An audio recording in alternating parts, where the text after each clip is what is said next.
Hi everyone, so this is my website, Map for Editing. This homepage mostly just has, what's it called, blog posts that I made for another class, contact page here. There's not very much on here, but you don't really need that much, I guess, for that kind of thing. I don't have any blog posts for design or writing at the moment, but I do for photography, because I am taking a photography class this semester, and we have to, each week, make a blog post with pictures that we've taken and stuff, so there's that. And then in the store, I only have one item, because there's really just one item that I wanted to make, and it is a copy editing session.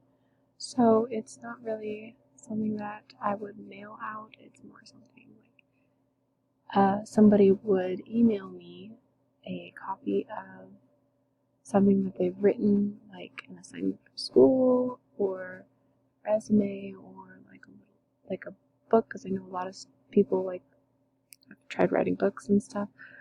And so I would have them send that to me, I would copy edit it, and then send it back, and if there are too many questions, then I'd have them fix those edits and then send it back to me for a re-edit for a bit of a cheaper price.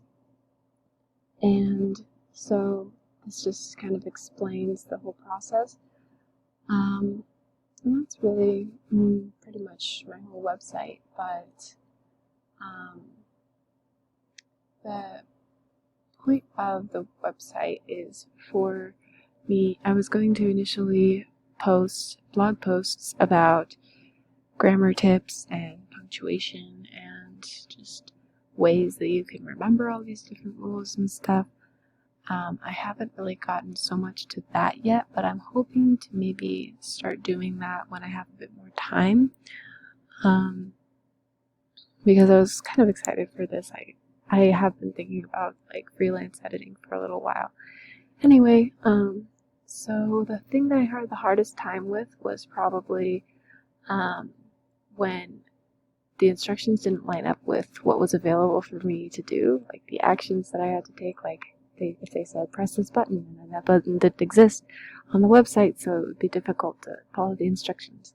And then also at one point my website crashed and I couldn't go onto it. It was like it didn't exist.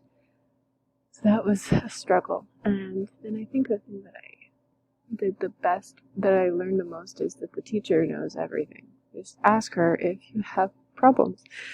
Because I went to the Mac lab and they didn't know as much. They knew a lot, but they didn't really understand quite to the same degree that the teacher did. So, thank you for watching, and yeah.